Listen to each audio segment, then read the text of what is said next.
Yesus telah menderita bagi manusia. Kepada manusia ia membuka lubuk penderitaannya. Karena itu melalui imannya manusia menemukan penderitaan Kristus yang menyelamatkan di dalam penderitaan yang ia alami sendiri. Dengan ini manusia tergerak hati untuk berpartisipasi dalam penderitaan Kristus tersalib, baik lahir maupun batin.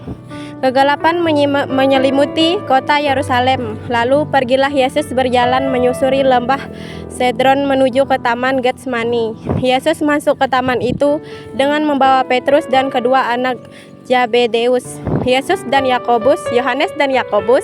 Adapun Yudas yang mengkhianati Yesus juga mengetahui tempat itu, karena Yesus sering berkumpul di situ bersama dengan murid-muridnya. Sesampainya di taman itu, kata Yesus kepada murid-muridnya, "Duduklah di sini sementara aku berdoa. Hatiku sangat sedih seperti ingin mati rasanya. Tinggallah di sini dan berjaga-jagalah dengan aku." Ia maju sedikit lalu sujud berdoa, katanya, "Ya Bapa, jikalau sekiranya mungkin, biarlah cawan ini lalu daripadaku. Tetapi janganlah seperti yang ku kehendaki, melainkan seperti yang Engkau kehendaki." Setelah itu, ia kembali kepada murid-muridnya itu dengan didapatinya mereka sedang tidur. Lalu ia berkata kepada Petrus,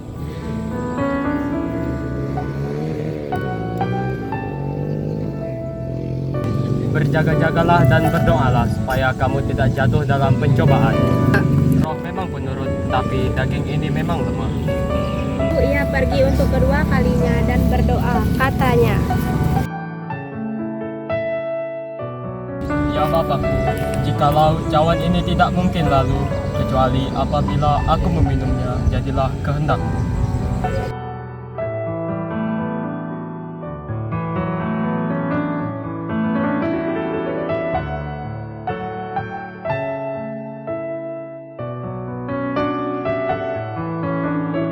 Sesudah itu, ia datang kepada murid-muridnya dan berkata kepada mereka, "Bangunlah. Lihat, Anak Manusia akan diserahkan kepada orang-orang berdosa. Lihat, saatnya sudah tiba bahwa anak manusia akan diserahkan kepada tangan orang-orang berdosa.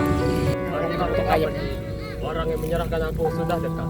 Tak lama setelah Yesus yang sedang berdoa, datanglah Yudas, salah seorang dari ke-12 murid itu, dan bersama-sama dia dan serombongan orang yang membawa pedang dan pantung disuruh oleh imam-imam kepala, ahli-ahli Taurat dan tua-tua. Orang yang menyerahkan Yesus telah memberitahukan tanda ini kepada mereka. "Orang yang akan kucium itulah dia, tangkaplah dia dan bawalah dia dengan selamat." Siapakah yang kalian cari?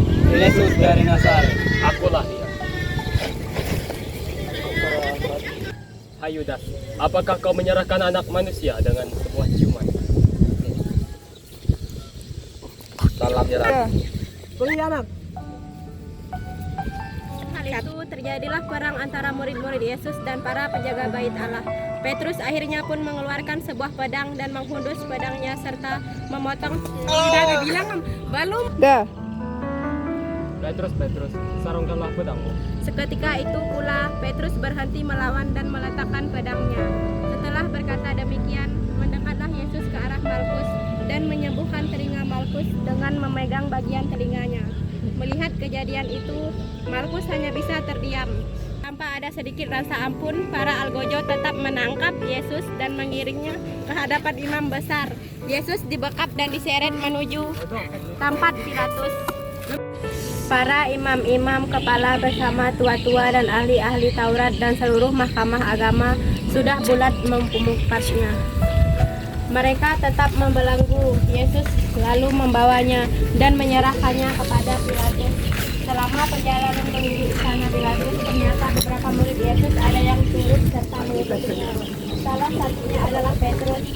Genaplah yang tertulis pada kitab suci bahwa sebelum ayam berkokok, Petrus akan menyangkal Yesus sebanyak 3 kali. Mengikat akan yang pernah terjadi, dikatakan Yesus sungguh membuat hati Petrus hancur dan menyesal. Sesampainya di depan istana Pilatus, bersoraklah para iman kepala, kaum Farisi dan orang-orang Yahudi. Gubernur Pilatus, kami membawa orang ini untuk diadili. karena ia telah menantang kaisar dan mengaku dirinya putra Allah. Karena itulah kami membawa orang ini untuk diadili dan dihukum mati. Siapa yang kalian bawa datang kemari? Dan apa tuduhanmu terhadap orang ini? Han harus menghukum dia sebab ia menghasut orang banyak untuk melakukan pemberontakan. Baiklah, kalau begitu aku akan bertanya kepada orang ini. Apakah engkau raja orang Yahudi? Apakah pertanyaan itu timbul dari pikiran Tuhan sendiri? Ataukah Tuhan dengar dari orang lain yang mengatakan itu tentang aku? Jadi benar, engkau raja? Engkau sendiri yang mengatakannya. Aku terlahir ke dunia ini untuk bersaksi tentang kebenaran. Aku tidak menemukan kesalahan pada orang ini. Apa yang kalian kehendaki padaku terhadap rajamu? Ia bukan raja kami. Kami tidak memiliki raja seperti dia. Hukum dia! Salibkan dia! Hukumnya, engkau bukanlah sahabat kaisar. Orang ini tidak mempunyai kesalahan apapun. Tetapi bawalah dan cambukilah dia. Lalu aku akan membebaskannya.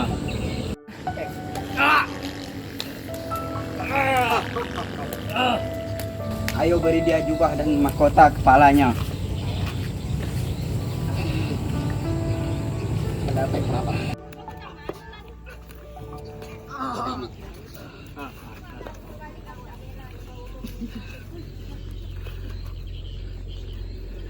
Wah, ternyata engkau sungguh cocok menjadi raja. Salam hai raja orang Yahudi. Apakah kau tidak mendengar salamku?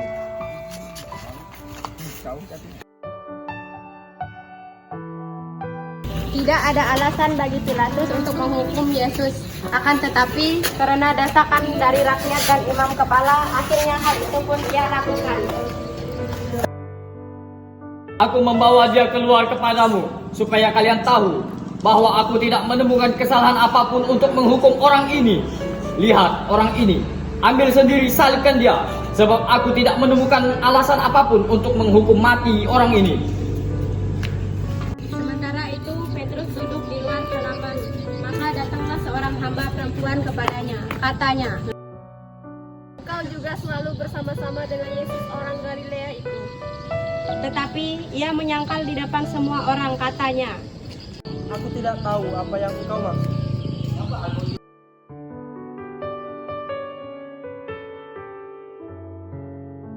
"Engkau salah seorang dari mereka, itu nyata dari bahasamu."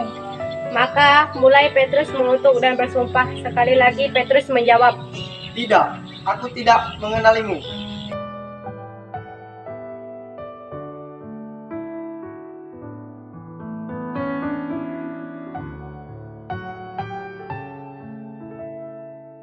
Sini. Jangan aku yang lain saja. Hei, cepat kamu, bantu dia. Simon memanggul salib untuk Yesus, sementara Yesus berjalan sempoyongan di depannya. Caci maki, tendangan, dan cambukan masih menghujani badannya. Wajah Yesus terlihat sangatlah kotor, penuh keringat dan debu. Ia dihina dan dihindari orang sehingga orang menutup muka terhadap dia.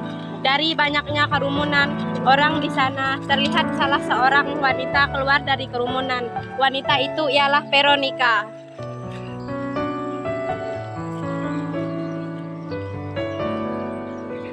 Wajahmu ini penuh luka dan darah, perkenankan hamba mengusap wajahmu Tuhan.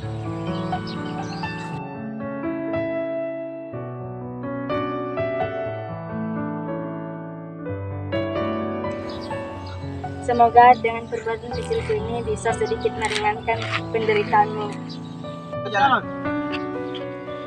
Meskipun sudah ditolong oleh Simon dari Kirene, tubuh Yesus tidak bertambah segar. Perjalanan masih jauh.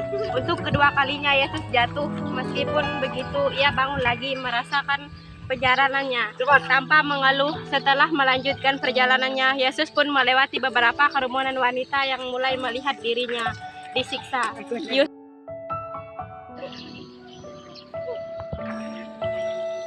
Hai putri-putri Yerusalem, janganlah engkau menangisi aku, tetapi tangisilah dirimu sendiri dan anak-anakku. Berat. Untuk ketiga kalinya Yesus terjatuh, tetapi Yesus tetap berusaha bangun. tekadnya untuk menyelesaikan perjalanan tetap teguh walaupun dengan sisa-sisa tenaga yang ada. Yesus sudah sampai di Golgota. Para prajurit mempersiapkan tempat penyaliban dan menyeretnya dengan paksa, lalu melucuti jubahnya. Yesus dicampakkan sendiri. Beberapa prajurit menyiapkan salib dan prajurit yang lainnya malah berebut jubah Yesus. Akhirnya mereka bermain undi dan seorang prajurit menang undian, seperti ada tertulis pada kitab suci. Angkat tanganmu. Daripada kita saling berebut, adilnya kita potong aja menjadi 3 bagian untuk masing-masing kita. Kita membaginya menjadi beberapa potong, tapi baiklah kita membuat undi untuk menentukan siapa yang mendapatkannya. Bersamaan dengan Yesus terdapat 2 penjahat yang juga disalibkan pada saat itu.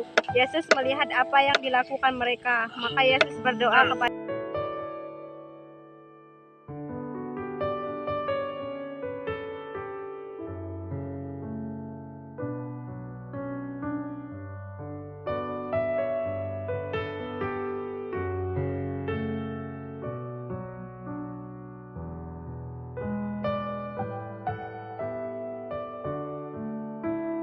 Bapa, ampunilah mereka sebab mereka tidak tahu apa yang mereka perbuat. Memandang dari kayu salib, Kristus melihat orang yang dikasihinya, yaitu ibunya, Bunda Maria, saudara ibunya Maria istri Kleopas, Maria Magdalena, dan muridnya yang terkasih Yohanes. Eli Eli lama sabatani. Yang artinya, Allahku, Allahku, mengapa engkau meninggalkan aku? Kemudian dengan sisa napas terakhirnya Yesus berkata, Ke dalam tanganmu kuserahkan jiwaku.